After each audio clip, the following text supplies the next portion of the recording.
Hey everybody, welcome back to Video Game Esoterica, and again we have another Atomiswave to Dreamcast port to show you guys today. These are coming pretty quickly, and it's really fun to be able to cover them because anytime you get a new Dreamcast game, it is awesome. And today we're taking a look at Samurai Shodown VI, which I will say is not my favorite game in the series, but it is still quite a good game, and the fact that we continue to get these Atomiswave ports to Dreamcast is just amazing. Before we get too far involved though, if you could do me a huge favor, go down below, hit like and subscribe, ring that notification bell. It definitely helps us out. And if you feel so inclined and want to support the channel, there's a Patreon link down below as well.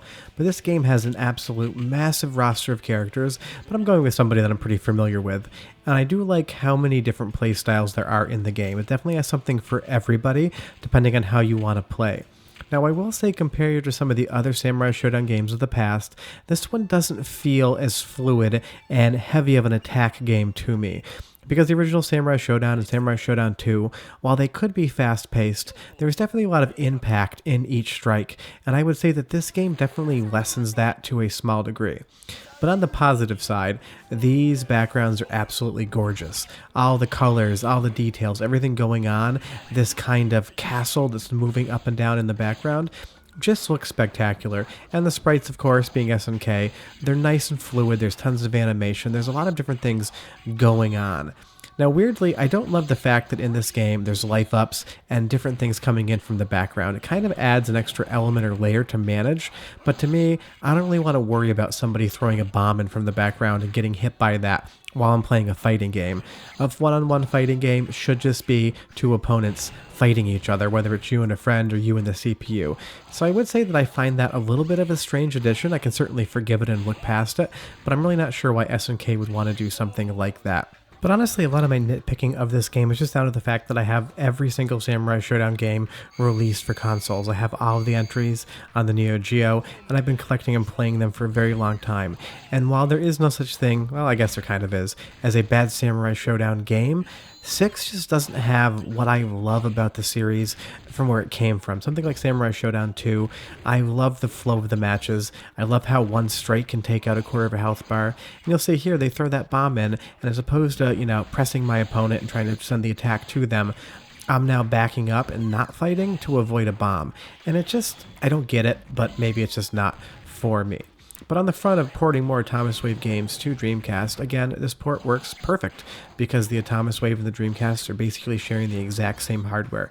Now granted, Atomiswave games run on a cartridge and it's kind of an extension of RAM, or it's fast loading, versus the Dreamcast being a GD-ROM based system. So that's why you're seeing all these, at least to the point I record it, running on optical disc emulators because it's an easier way to load it. Is it possible that somebody could make these CDI images and allow them to boot on a actual Dreamcast with a GD-ROM inside? It is. I'm sure somebody could do it, but I'm not sure when we're going to see something like that. But the fact that we continue to get these ports in and of itself is amazing. It's one of the best things I think that's happening in retro gaming in 2020. Who would have thought that in November, when the PlayStation 5 and the Xbox Series X were launching, Dreamcast is going to be getting a bunch of new games for that platform that I'm more excited about than the launch library of the two new consoles. So to me, it's like the Dreamcast came back alive. Now that we're on to the next stage, Machu Picchu here. I was there last February with my wife, and I didn't see any fights going on and there weren't any balloons. But as far as the layout, it's actually pretty accurate, and it's just a random aside. But it is nice that they kind of really diversify the backgrounds, and you travel the world and get to see different things. And I would say that SNK's art style is always amazing, and it definitely looks as good as it ever has here because the backgrounds alone are worth the price of admission. And obviously, this is a download file. You just put it in your optical disc emulator, or you run this in Demule or Demule, never quite sure how to pronounce that, and you're playing the game. So it's not like you're investing a lot of money to check it out. But your mileage may vary. Maybe you really love this game. Maybe you won't like it that much. Maybe you'll think, like me, that it is a very competent Samurai Shodown game, but there are different entries in the series that you would rather play compared to this. But I mean, SNK always makes great fighting games. This, not being one of the best Samurai Shodown games, is still a really good fighting game, because there's a lot worse you can do out there for bad fighters. So maybe, to me, just having played the entire franchise, it's not exactly to my taste compared to some of the other entries. You're still going to have a ton of fun with it. And as you get better, learn new characters, learn the movesets, it is going to start feeling a lot more fluid. I just haven't played this game in probably 10 or so years, so I'm definitely rusty. I don't have all the time in the world to practice what I'm doing. And what you do now is watch the next match from start to finish, just hear the soundtrack because it is quite awesome. I'll be back in a minute. We'll close out Samurai Shodown 6, Atomiswave to Dreamcast port, but enjoy.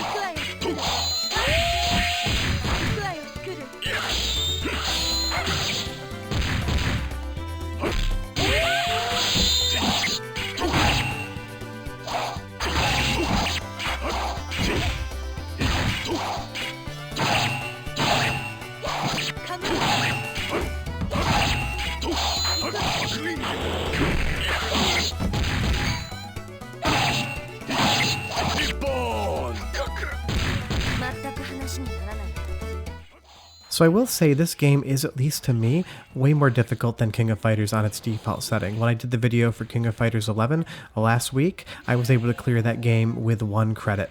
But I have been playing the King of Fighters my entire life, and it is my preferred fighting franchise. So maybe this is just something that if I spent more time working on, I would get better. But I do appreciate the challenge because it never feels cheap, it feels fair. And if you lose, that just means you need to get better at the game versus you feeling like the game is just trolling you a little bit. And the next game in this Atomiswave to Dreamcast series I'm going to talk about, that game feels just like it's completely cheating and it drives me nuts and I've never enjoyed it. But if you're looking for a new fighting game to play, Samurai Shodown 6 is awesome. And I know I spent a little bit at the beginning of the video saying it's not my favorite game in the series, and that still is true, but I still really enjoy it. And that just goes to show how good SNK was at making fighting games, because when you get a decent effort from them, it is still, to me, better than 90% of what's going on in other fighting games. And I do like that you even get a little bit of intercut story. Now, granted, story in a fighting game is like story in a first-person shooter.